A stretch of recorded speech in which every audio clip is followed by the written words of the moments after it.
शंकर भोलेनाथ ओघड़दानी की कथा कर रही है। व्रत कार्तिक महत्तम कथा है।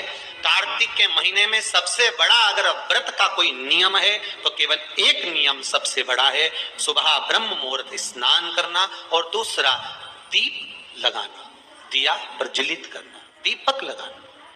दीप दान से बड़ा कार्तिक के महीने में कोई दान का वर्णन नहीं है जितना दीप दान का वर्णन। नासंद देव हे कार्तिक के महीने में जो दीप दान करता है उसके घर में कभी संपदा की कमी नहीं आती है। जितने लोग बैठे हैं टीवी चैनल के सामने बिल्कुल ध्यान से सुनिएगा। तुलसी के क्यारे के सामने और बेलपत्री के पेड़ के नीचे आप अगर 5 मिनट भी बैठकर भगवान का भजन करते हो, आप जिस मंत्र की माला करते हो उसका फल लाख गुना हो जाता, भले एक बार जपा क्यों ना।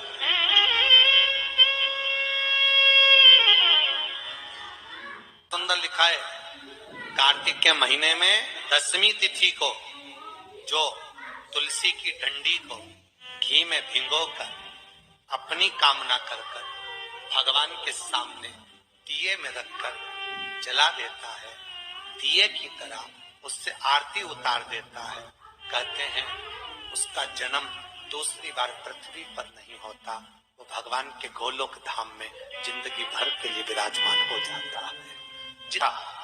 विष्णु पुराण का 5वां अंश कार्तिक खंड वर्णन करता है, या स्कंद पुराण का कार्तिक खंड को उठा लीजिए, वो वर्णन करता है 24 तरह के दिए होते हैं।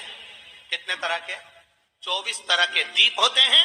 उस दीप में सर्वाधिक श्रेष्ठ दीप होता है तुलसी दल का, तुलसी की डंडी से जो प्रकट किया है। बत्तियों का भी क्रम है। कार्तिक पूर्णिमा के दिन लगाया गया दीपदान, किया गया दीपदान घर में संपदा की कमी नहीं आने देता।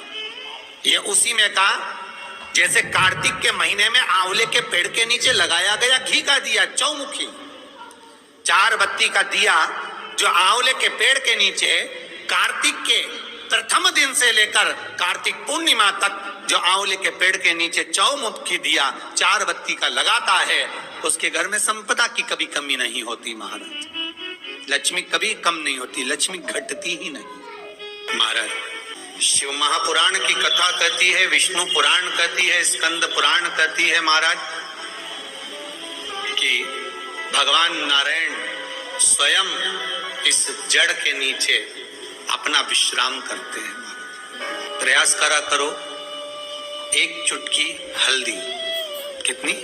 मात्र एक चुटकी हल्दी, आंवले के वृक्ष के नीचे भगवान हरि हर महादेव, कौन से महादेव हैं? हरि हर महादेव के नाम से रखकर उस पर पूर्व मुख कर कर, पूर्व की ओर मुख कर कर जल समर्पित करना प्रारंभ कर दीजिए।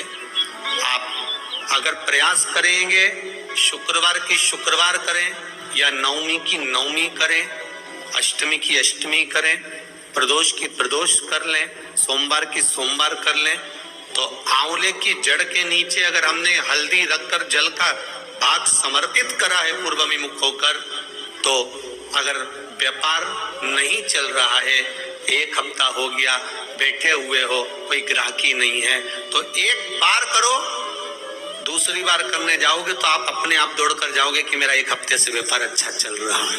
आप दूसरी बार करोगे तो आपको ये ज्ञान उपदेश ये प्राप्त हो जाएगा, अपने आप रिजल्ट सामने आएगा कि हाँ, हमने आंवले के वृक्ष के नीचे हल्दी को समर्पित करा था और उसको चढ़ाने के बाद हमने जो जल चढ़ाया है उसका फल हमको प्राप्त हुआ।